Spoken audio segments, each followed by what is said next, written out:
suburban eastern Australia, an environment that has, over time, evolved some extraordinarily unique groups of Homo sapiens.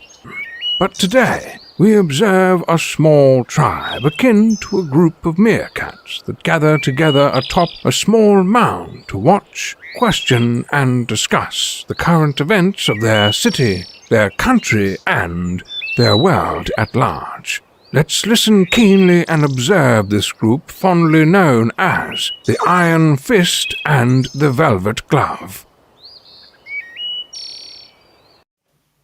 Hello and welcome, dear listener, episode 403, Iron Fist and the Velvet Glove podcast. I'm Trevor, aka the Iron Fist, also known as the racist Iron Fist, but we'll get onto that later.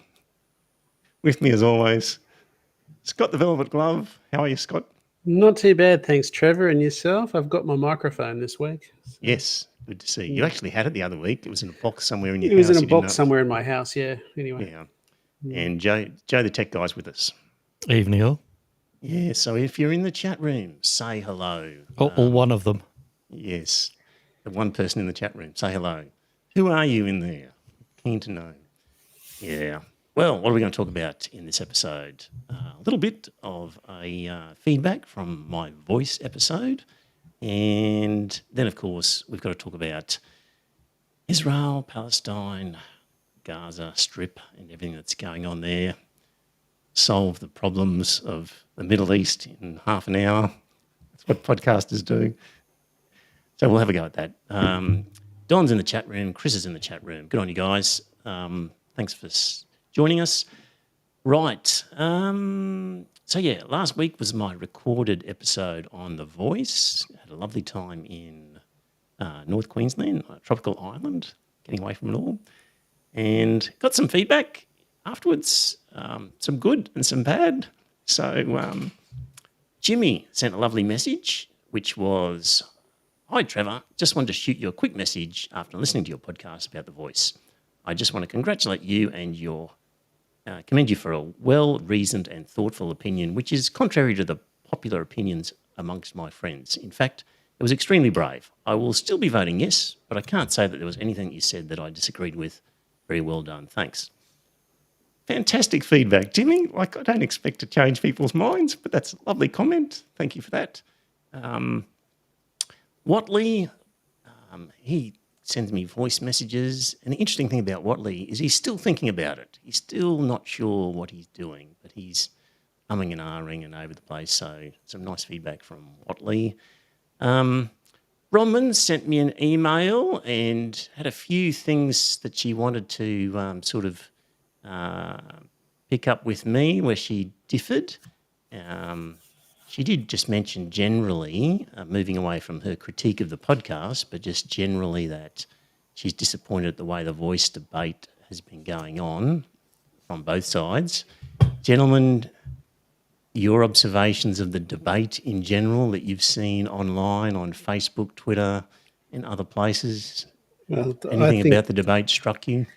I think the yes camp left their run too late. You know, it's one of those things, like it's all very well for Albanese to be puffing his chest out saying that we've had some good results in the last month. Yeah, but that was probably 3 months too late. Had they have started 3 months ago, had they been doing what they've been doing in this last month, then you probably would be looking at a more competitive position for yes. But I think it's probably too late for them. So what have they been doing lately that they weren't doing before? I don't know. I don't watch a hell of a lot of news. Only read what's online and that type of thing. So, right. You know, it's well, Albanese was up here in Queensland spruiking it and all that sort of thing. I don't know why he's bothering, because I think that's a lost state to them. You know, I would have thought that he's probably better off. You know, what's the current Liberal that's the moderate in Tasmania? What's her name? Bridget Archer? Bridget Archer, yeah. Mm-hmm. I think to myself that, you know, if Albanese wants to actually have a success, he should be down there, because apparently Tasmania looks like they're going to vote yes. And that's because Archer has been crisscrossing the whole state saying you've got to get out and vote yes. You know, and I don't know about New South Wales and Victoria. I think Victoria's looking at going yes.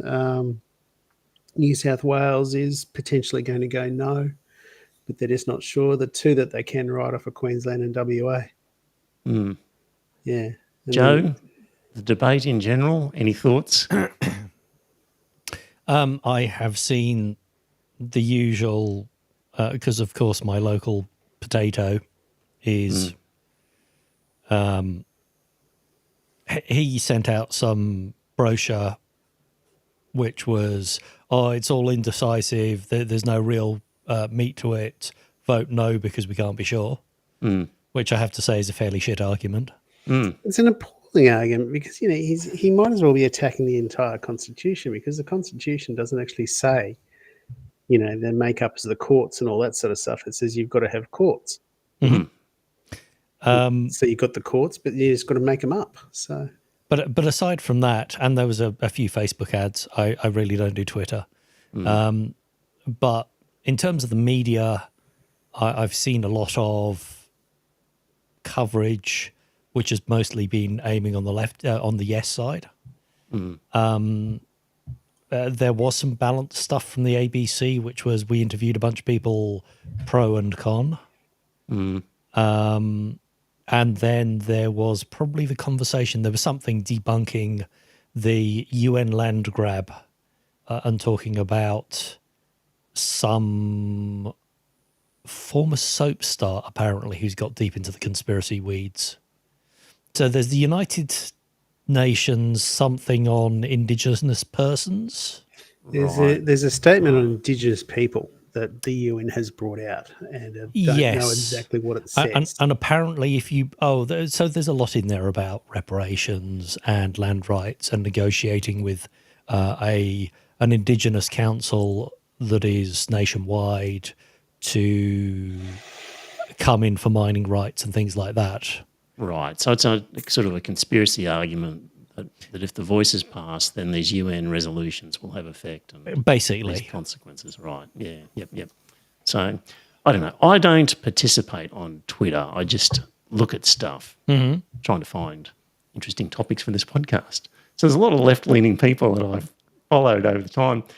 I tell you what, I think they're really falling into the basket of deplorables argument a lot of the time, where it's just exasperation by a lot of people on the left when they say we're losing this referendum. Goddamn racists who are out there voting no. And really just essentially saying if anyone is voting no, they must be a racist. They're deplorable people, and isn't it terrible that we've got this situation? And you couldn't possibly be voting no for reasons that were not racist. And Brexit was the same, and I think Trump was the same. Yeah. So I think there's a lot of that going on. So, yeah, the standard of... there's any doubt of that at all. It's something we said right from when it was first mooted. I thought to myself, well, this is going to be a way that the yes voters are going to be able to say, well, look at these bunch of racists and that type of thing. And I said right from word go that this was going to be a divisive bloody campaign that would not show us well at all in the light of the whole country. It would make us all look like a pack of lunatics. I don't think the rest of the world's going to care myself. 10 months afterwards. It's one of those things. I think you're probably right there. I just think to myself that it sounds like a pretty good argument right now that you've got to actually worry about what the rest of the world's going to say. But I think you're right that in 2 or 3 months' time, no one's going to give a toss. And Australia has an international reputation of being a bunch of racists anyway. Yes. Oh, absolutely we do. Yeah. So it'll just slot in with the perception of Australia anyway. Well, exactly. Yeah. So I don't know. Just the debate itself, I still haven't seen anything that's been impressive in the debating that deals with the topics and the issues. It's very tribal sort of thinking and just bland statements without getting into the nitty-gritty that I like to think I got into in my spiel. People may disagree. But, it's hard enough with well-meaning people to get your ideas across. So I mentioned Bronwyn has emailed me with some sort of issues she wants to take up. And the first issue that she mentioned, I really don't think I said it at all. And so I've really just gone back to her and said, look, on this first one, tell me exactly what you think I've said, because I don't think I said that at all. And, wait for Bronwyn to come back to me. But, and even Paul from Canberra back in August tried to sort of state what he thought my position was. And his sort of one-sentence statement of what he thought it was completely wrong. It was not my position at all. And so when well-meaning people who are listening and trying to, I guess, understand your position, I think get it wrong, then what do you do when people who are not so well-meaning want, hear you and immediately want to sort of think the worst of you and start almost intentionally misinterpreting what you're saying and seeing the worst in what you say. So I know Bronwyn and Paul would be looking at it trying to think in the best light, but there are people out there who just want to, So take what you're saying a nasty is, view. Yeah. do you not remember that interview? No? What was that interview? Channel 4, probably 5 years ago, Jordan Peterson, who I have no time for. Yes. But she was continually strawmanning everything that he said. Yes. And she'd be saying, so what you're saying is, gives a straw man explanation. And he'd say, no, that's not what I'm saying at all. Yes. And she'd not listen to his answer and then straw man him on the next question. Yeah. Yeah. Now, she was intentionally not well-meaning. She was trying to set him up and trying to push an agenda she had. I mean, I don't know that she was doing it deliberately, but certainly she wasn't listening to him. Yes. Yeah. So, yeah. And then on Twitter, there was this Twitter person, ex-skeptic, is voting yes. If you're interested, go on Twitter and have a look at the sort of things that this person was saying. And I'm just looking at it going, what are you talking about? You just haven't been listening to what I've been saying. You're just talking nonsense. So I don't enter into social media debates and because it's just not the forum to. If people are well-meaning and nice and they contact me by email, then I'll respond that way. But I just don't get into online debates. But yeah, very difficult. But people don't want to have a long-form conversation. Well, not that's possibly too broad, but lots of people don't want to have a long-form conversation because that requires effort. They just want to 140 characters. That's it. Yes. I've said my piece. Yeah, have a rant. So anyway, that's the position at the moment on The Voice. Bronwyn suggested afterwards maybe just do a little bit on the debate, post the decision and what it means to Australia and the sort of Republican Party style tactics that were used by Dutton and co. Maybe we'll get to that. So it's one of those things. I think that on Sunday morning, once we know the result, we'll just move on. It comes down to whether or not Albanese wishes to legislate a voice. And he said he won't. I know he said he won't. It's one of those things. It's I was having a chat to a Torres Strait Island gentleman this morning when I was out for a walk. And he was actually very positive around ATSEC. And I said that I had listened to something around that on 7 a.m. And the ATSEC decision by the Howard government was wrong because rather than just tinker with it and modernise it and take it down from the top, they abolished the whole bloody thing, which was wrong. And they didn't replace it with anything, which again was wrong. So that is why I favour the voice that we're getting a vote on it for our constitution, because it would make it a hell of a lot harder for a future Tory government to come in and just destroy it. Anyway, that's enough of a rehash of The Voice. And I went to vote yesterday, and I was surprised by the number of people who pulled into the place before me and after me. There was a steady stream of people who were early voting. Right. So that was on a Monday, Yeah. right? So, I mean, obviously, I'm going to be overseas, but I'd be surprised that that number of people had a reason not to vote on Saturday. It's one of those things they're asking up here. They're just saying to people when they arrive, "Do you have a reason? You got a reason that you can't make it on Saturday?" And he says, "Oh yeah, I do." And they didn't ask what it was. They just said, "Yeah." I mean, Oh. I told them that I was traveling and therefore wouldn't be there, but all they said was, do you have a valid reason for early voting? Yes, go ahead.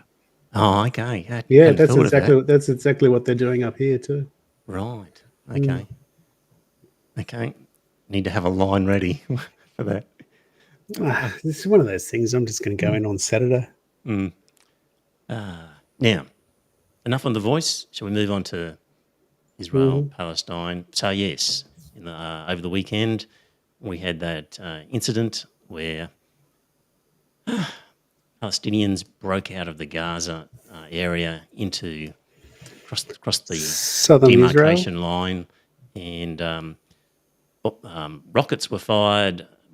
People were killed by gunfire as well, and hostages were taken back into the Gaza, and the world is in shock, and you've all no doubt read bits and pieces about it. And really, the thing that strikes me about this is that sort of Jewish suffering in Nazi concentration camps, generated enormous sympathy for Jewish people, rightly so. And we've come around to the point now where Israel is really conducting in the Gaza some sort of modern-day Warsaw ghetto for various reasons that we'll get into. It's ghetto, possibly. Your show notes say concentration camp, which I would disagree with. Right. And they are not doing the wholesale industrial slaughter that the Nazis did. I like the Warsaw Ghetto one, so I threw that in. The ghetto is probably more close to what's happening. Yeah, particularly with the ghetto in that it was a sealed, contained area that people couldn't move in and out of. But there is a difference. The Jews in the Warsaw Ghetto hadn't said that they wanted to wipe the Nazis off the face of the earth. Yes, so let's just set a little bit more of the scene. And then, so on the one hand, you've got people particularly sympathetic to the Jewish Israeli side who say this is terrible and an outrage, and who have been completely silent to all of the Palestinian deaths over the last decades, but who are now outraged by the Israeli deaths. And then on the other hand, you've got people who are saying, well, what did you expect if you set up a situation like this where these people have no hope? And why are you suddenly now concerned about Israeli deaths when there's been all these Palestinian deaths, and a sort of a pro-Palestinian side? And well, Joe, add your flavour of opinion to that mix. Well, so the whole Jewish homeland had been an issue for a long time. Yeah, late 19th century. They were talking about the pogroms that had historically happened, and they said, we cannot trust a government to look after our rights. We can't trust a government to protect us from other citizens. We need a Jewish homeland. The problem comes from this idea that the Levant was granted to them by God, that it is their divine birthright to live in that bit of land. But unfortunately, Jerusalem is considered the Holy Land for three major religions, all of the Abrahamic religions, and they all want to have control of it. I know that originally there was talk of them going to Madagascar. There was talk at one stage of selling off a large part of WA. I think had the Jews moved to northern WA, that would probably have been good for Australia and good for the Jews. Possibly not for the Aboriginals, but... No, I don't think the Reinhardts would have agreed with that, but, you could... Well, maybe not, but... I just think to myself, had they have taken the northwest of Western Australia, then you could carved that into two states, you could call one of them Israel, the other one WA. Yeah. You could have had another state in the Commonwealth that could have had 12 senators and all that sort of thing. Their native language would have been Hebrew and that type of thing.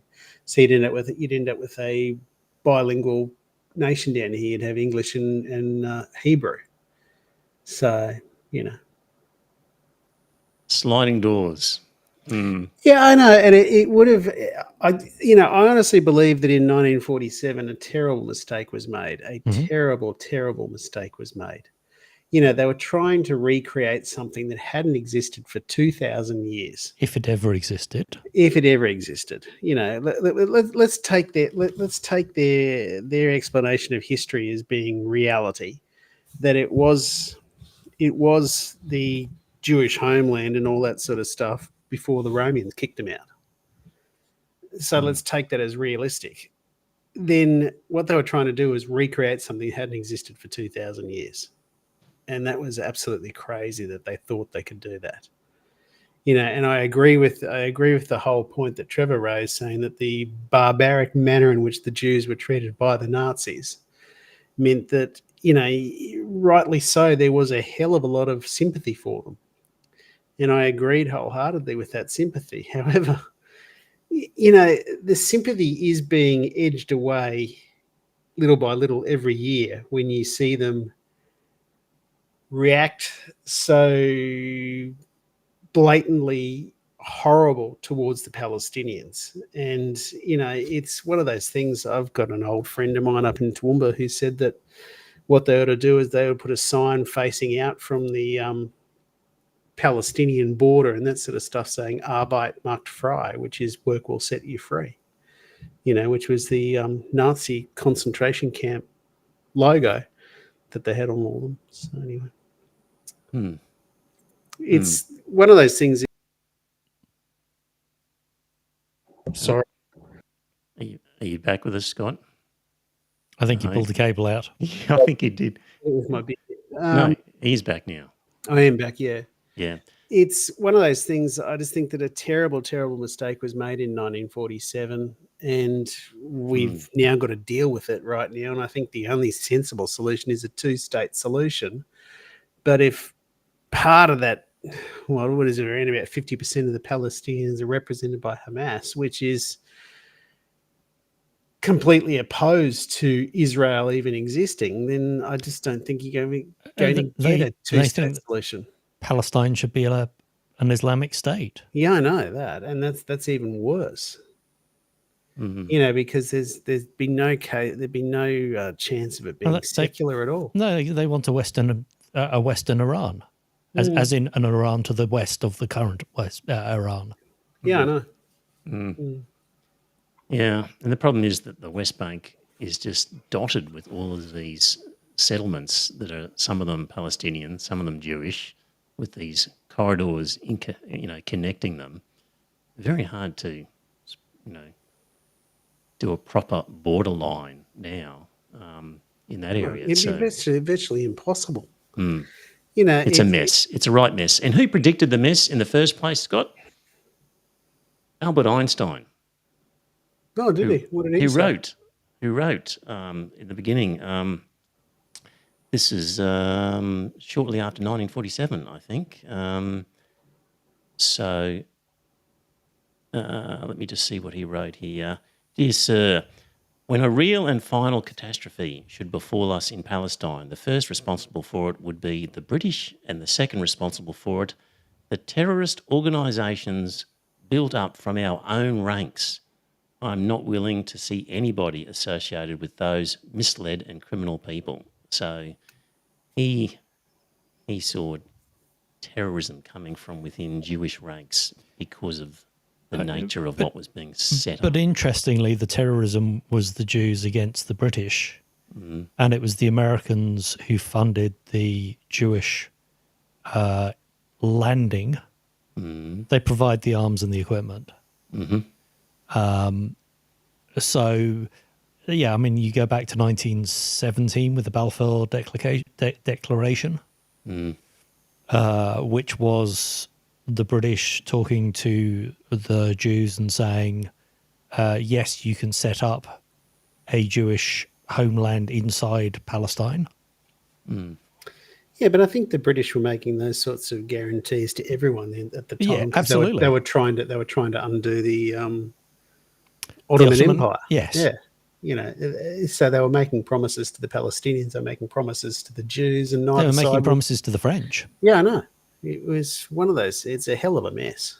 How messy has it been in recent times? Bernard Keane was writing in Crikey, just talking about the number of deaths on the Palestinian side. So in 2022, there was 172 Palestinians murdered. This is from the UN Office for the Coordination of Humanitarian Affairs. So this isn't sort of Israeli or Palestinian figures, but sort of UN figures.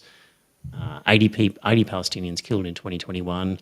In the past decade, 3,081 Palestinian civilians killed, 132,000 injured. They just want to grab the lands, though. Yes, the Palestinians. No, the United Nations. Yes. Thanks, Joe. Just like they're trying with the Aboriginals over here. Yes. That's nasty UN. Yes. What else we got here? So that was that. There's all sorts of statistics available about the poor treatment of the Palestinians at the hands of the Israelis. But as you rightly point out, Joe, there's a existential risk from the Palestinians towards the Israelis. Well, and not just the Palestinians. All of the Arab states have tried a number of times to wipe Israel off the map. And they've always got a bloody nose out of it.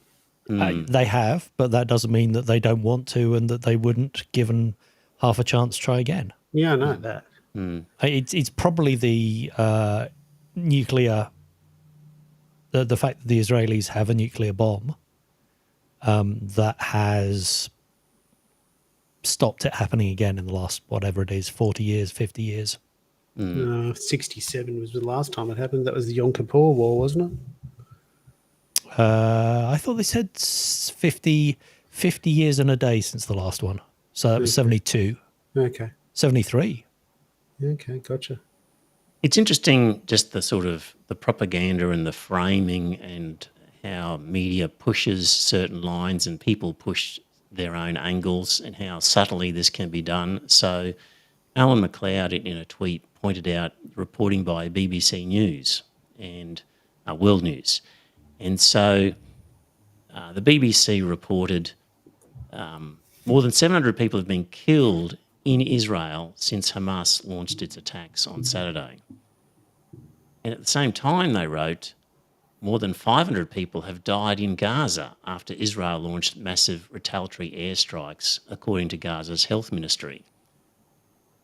So on the one hand, it's saying 700 killed in Israel, 500 in Gaza. But there's subtle things here, like it said 700 people have been killed in Israel, where it said 500 people have died in Gaza.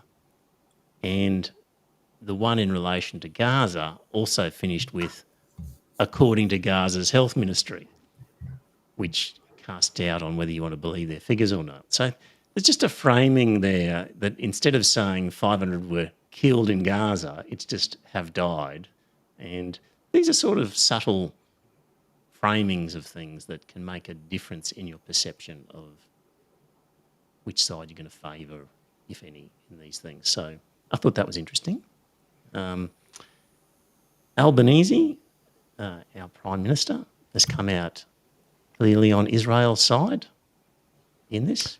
It's interesting that UK Labour last year, 2 years ago, had a big spat between the pro-Israeli and the pro-Palestine factions. Yep. With the accusations of anti-Semitism. So, and I'm fairly sure Corbyn, because he was pro-Palestine, that was one of the reasons he was toppled. Yes, for sure. Yep. In the John Menadue blog, there was a guy, Paul Hayward Smith, an Adelaide King's Counsel of some 20 years. He was the initial chairperson of the Australian Friends of Palestine Association, and he's authored a book, The Case for Palestine. He was writing in the John Menadue blog saying that there's a pressing need for Australians to assess the situation from an informed and balanced position. Australians must understand that what they are seeing is the response of a people pushed beyond endurance. And essentially there's been a blockade in the Gaza for 16 years. Nothing goes in or out without Israeli approval. And now what did he say here is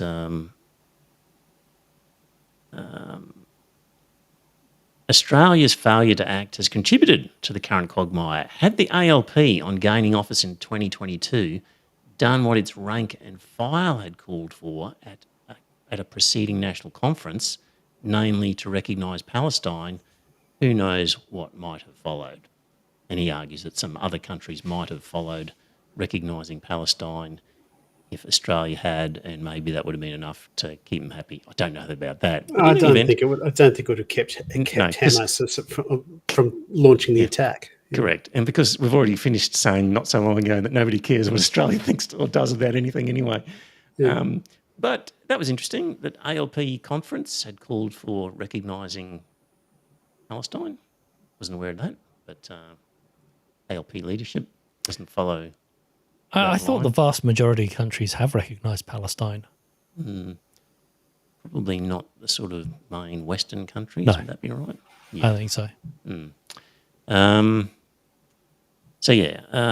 Of course, Richard Marles, our Defence Minister, said the unprovoked attacks from militant Hamas on Israel are abhorrent. There is no justification for these brutal attacks on Israel. Australia calls for these attacks to end and recognise Israel's right to defend itself. So you know about the US. I mean, there's a large Jewish vote in the US, which is why the US very, very heavily supports Israel. But the evangelicals believe that the second coming of Christ is going to be kicked off by a war in the Middle East. So a lot of evangelicals are deliberately trying to foment war in the Middle East because they believe it heralds the second coming of Christ. Yes. And a lot of weapons manufacturers are quite happy to see trouble there as well. Yep. So that was Richard Marles. Meanwhile, the Greens, Jenny Leong from the Greens, she was complaining on Twitter because Albanese had said that the pro-Palestine protest should not go ahead. And Bernard Keane had commented, what next? A ban on criticising Israel? And this Jenny Leong, the MP, Greens MP, said, but apparently lighting up the Australian Parliament and Sydney Opera House in support of those bombing Palestinian people in Gaza into oblivion is legit. Disgraceful to see political leaders fail to recognise the complexity and reality of this human rights and humanitarian crisis. So what do you think, Scott or Joe? Should the Australian Parliament or the Sydney Opera House be lit up in Israeli colours or flags to show support, or should we stay neutral on our position? Or be neutral? I'm not entirely sure about that. It's one of those things. I can understand the government wanting to light the place up blue and white, just to say that, we're on the Israel side and that type of thing, because this does appear to have... Should we be on Israel's side in this? Oh, I think we've got to recognise a Palestinian state, and we've got to actually sit down with Fatah and that sort of stuff and actually negotiate with them. I don't think we should be talking to Hamas, but I do believe that we should be talking to Fatah and that sort of stuff to try and get something nutted out with them.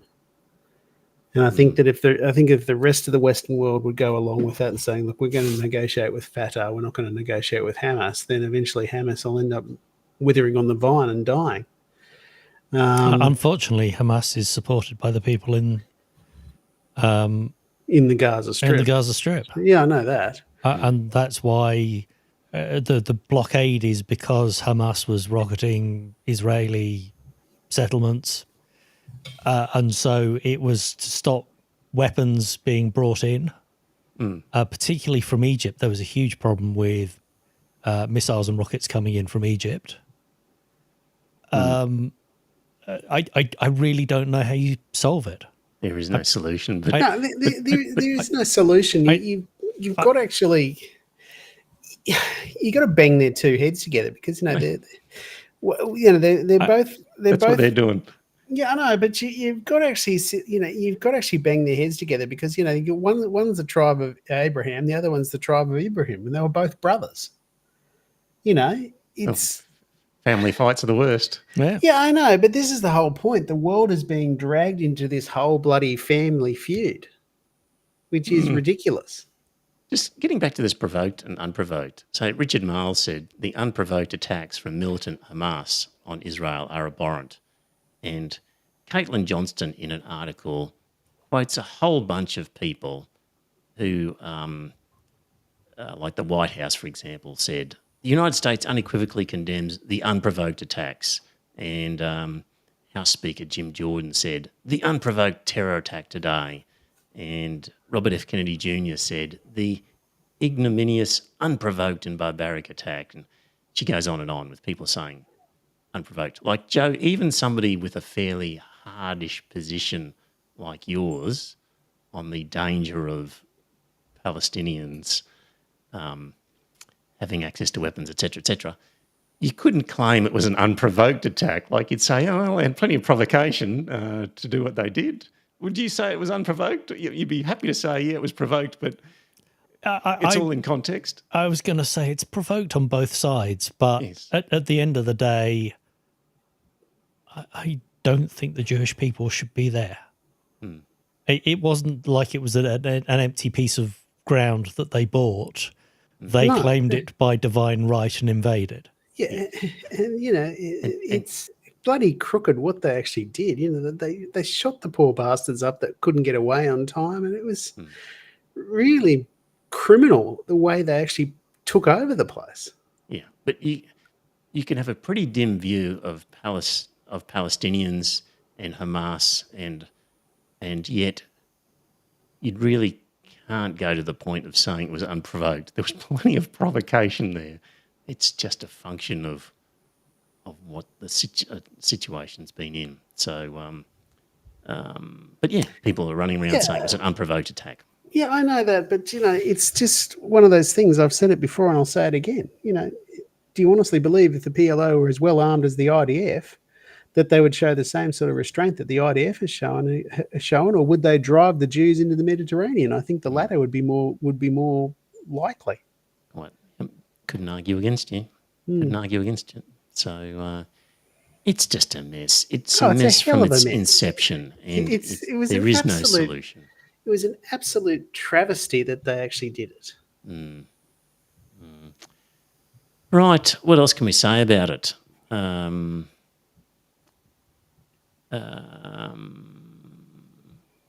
read a bit of Caitlin Johnston. Nobody can tell me what the Palestinians should do instead that is both realistic and reasonable. It would be easy for me to sit here in my armchair and say the Palestinians should either maintain the status quo or lie down, relinquish their homes and homeland and accept whatever table scraps they're able to get. But we can see it from the Palestinian perspective that that's not reasonable. It would be easy for me to sit in my armchair and argue that Palestinians should just focus on securing a one-state or two-state solution, but we can see from the Israeli political landscape that that's not realistic. So what else can they do? What reasonable and realistic options do they have? No one can provide me with a satisfactory answer. Ultimately, this is just Palestinians doing what they feel they need to do out of total desperation because they feel backed into a corner with no other options. And they feel backed into a corner with no other options because that does not appear to be the case.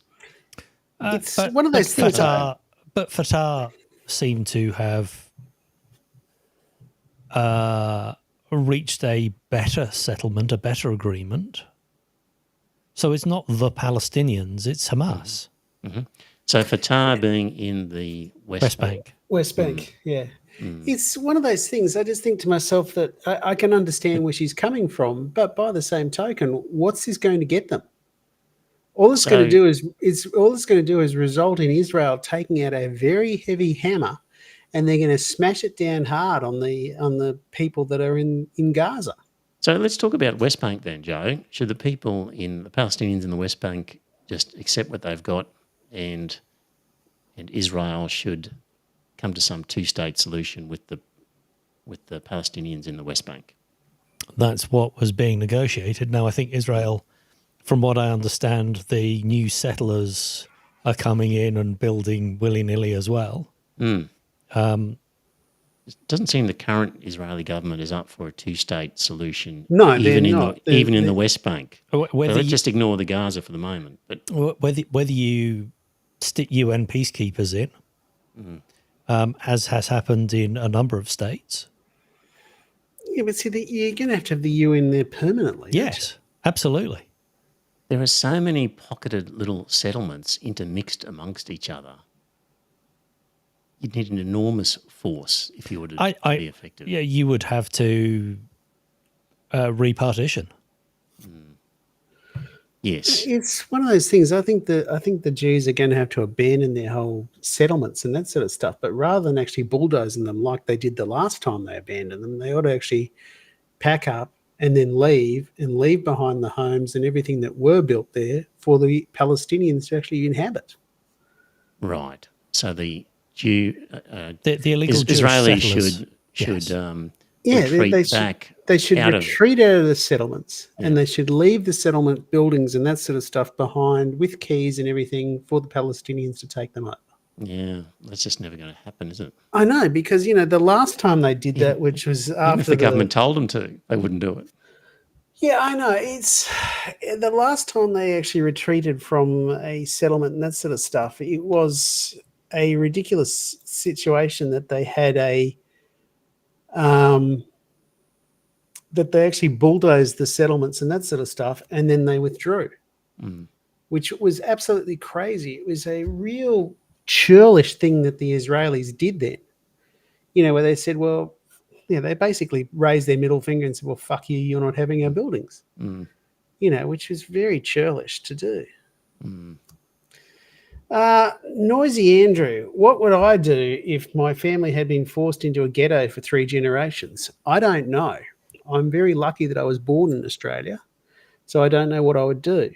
Now, I can understand where you're coming from because the Palestinians have been forced into this ghetto situation for 3 generations. Do I believe that they're actually going to get anywhere with their violence and that sort of stuff? No, I don't. Do I understand why they've actually taken to the streets and that type of thing, hurling Molotov cocktails at the Jews? Absolutely, I do. I fully understand that. Do I support them? No, I don't. But it's one of those things. I don't know what the answer is. It's a terrible, terrible mistake that was made in 1947.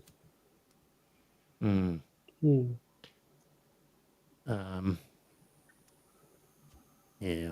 What the Israeli defense minister said, he said, quote, "I've ordered a complete siege on the Gaza Strip. There will be no electricity, no food, no fuel. Everything is closed.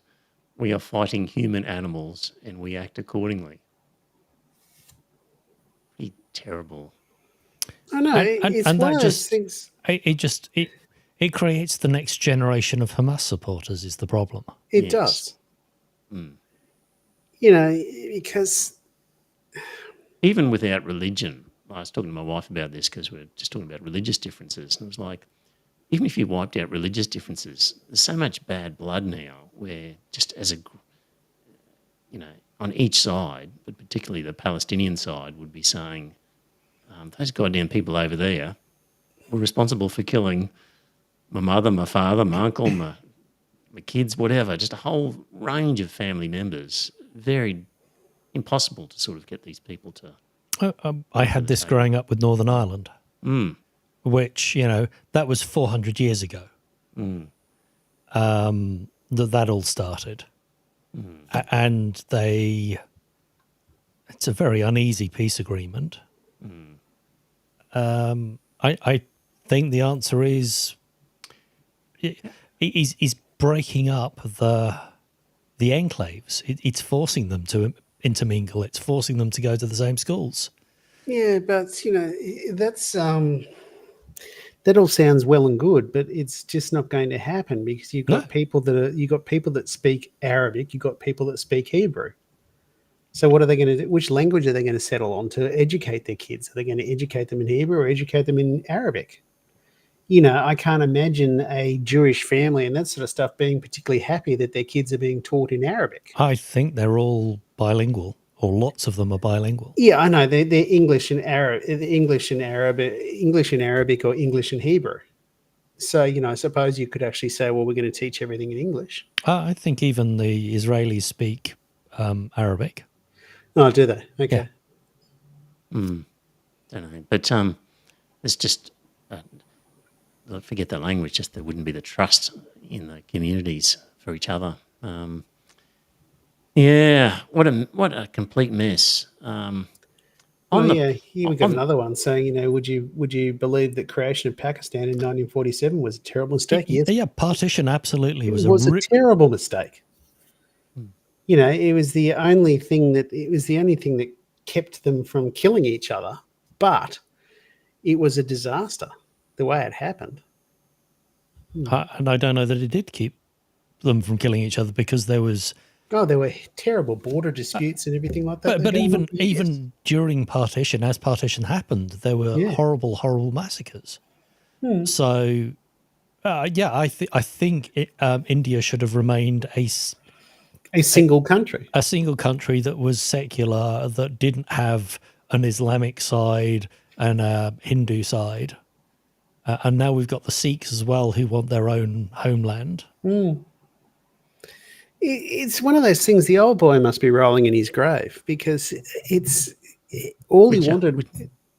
Gandhi. Oh, right. Well, all Gandhi wanted was a secular India. Well, I'd heard it was Nehru who wanted the secular India, and Gandhi was a Hindu nationalist. I don't know about that. I thought it was the other way around. I couldn't tell. I thought both of them wanted a secular country. Noisy Andrew says we can't afford a cricket team that good. The best of India and Pakistan together. Wow. Yeah. Still on the comedy line. It's one of those things. I just think to myself, if they could actually get their act together over cricket, then that would have actually solved a hell of a lot of the problems. Still on the comedy line. Good news from Canada. Breaking news. Canadian lawmakers have announced that in solidarity with Israel, they won't honour Waffen SS veterans for one whole week. So, do you remember that scene where the Canadian Parliament stood up and gave a standing ovation to some sort of Nazi SS veteran? Did you see that? Don't remember that. He was a Ukrainian. Yes. Who had fought against the Soviet Union during the Nazi occupation. Right. So he had joined the Waffen SS basically it was a foreign legion. Right. So he'd joined a foreign legion of Germans to fight against the Soviets during the Soviet occupation of Ukraine. Right. And he had joined up as a 17-year-old. Right. So did he deserve a standing ovation in Canadian Parliament, Joe? It's very difficult to say. If he'd been a Soviet soldier, should he have had a standing ovation? The Soviets were as brutal as the Germans. Right. In that case, probably not. Probably shouldn't be giving standing ovations to I think there were no rights, there were no wrongs on that. It was a horrible... It is a terrible clusterfuck, I think. Yeah. How's that Ukrainian counteroffensive going? Oh, no, we finished with Gaza. The Ukrainian counteroffensive you done and dusted with Gaza? Starting I think to so. pick up some pace. Oh, is it?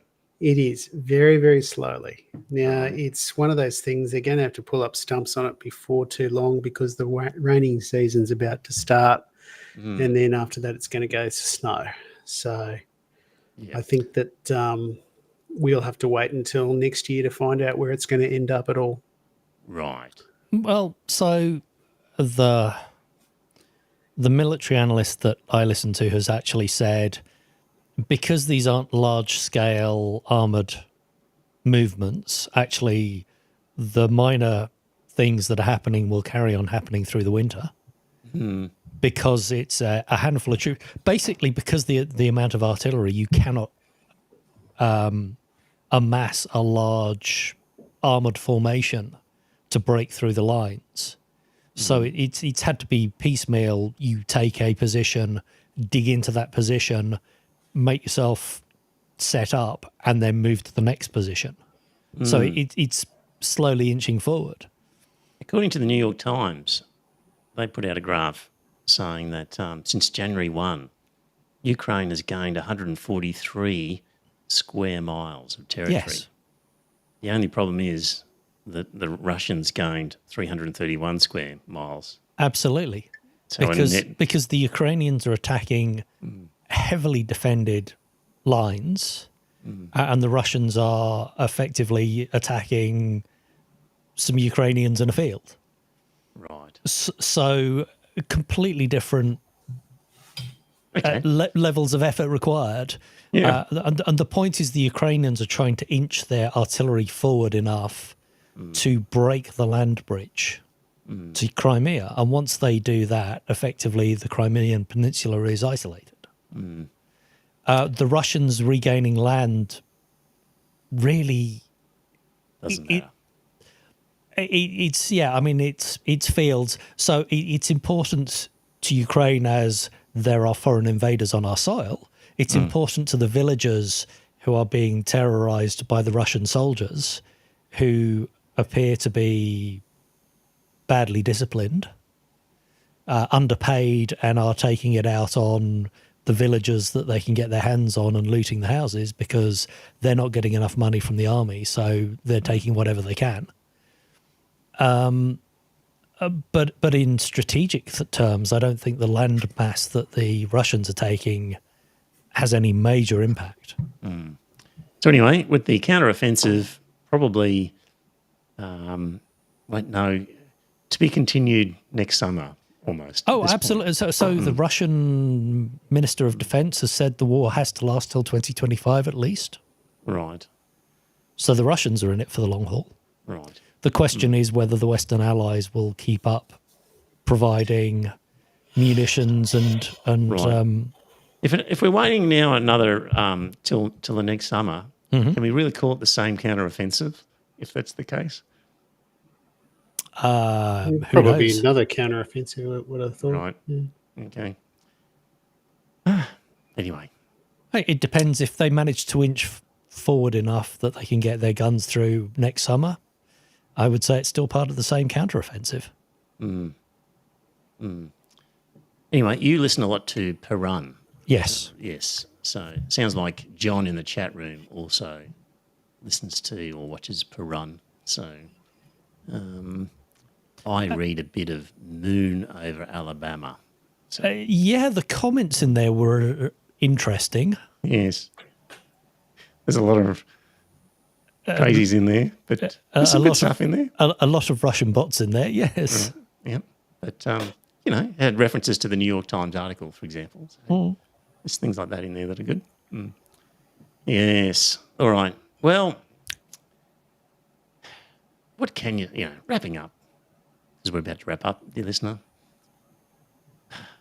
Really, there's just no hope with Israel and Palestine. It just cannot be resolved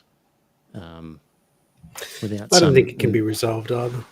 without an ugly, massive war of some sort, and in the I follow up to that, there's some new demarcation. But it will take something quite extraordinary, and this will be a byproduct of something else that's extraordinary. Just can't see it happening in isolation on its own. I honestly think the best outcome is UN peacekeepers enforcing a demilitarized zone and making sure that the two warring sides can't get to each other. Yeah. But there's so many pockets of different settlements in that West Bank Yeah. that it's And again, I think you have to, and the fact that there's actually 3 enclaves because there's the Golan Heights as well. But the Israelis are not going to give up the Golan Heights because that's where Syria started shelling during the whichever. 67 war it was. Yeah. what a mess. We are so lucky here to be out of all that. Right, dear listener, that'll do us. Joe, are you around next week? When do you go? I fly out on Thursday. Right. And you're not sure where you'll be or what your situation will Well, be. the first couple of weeks I am in Devon. I'm hoping that I'm going to have internet there. And it starts at 9:30 in the morning UK. Ooh, yeah. Currently 9:30 in the morning. No, it's actually 10:30 because they've still got daylight savings until the end of October. Right. Well, you'll come back in the next episode as our European correspondent rather than Joe the tech guy. So Yes. it'll be a new role for you. You'll be our ear on the ground for all things. All things UK. Yes, yeah. All right. Well, until then, dear listener, we'll be back then. We'll talk to you then. Bye for now. And it's a good night from me. And it's a good night from him. Good night.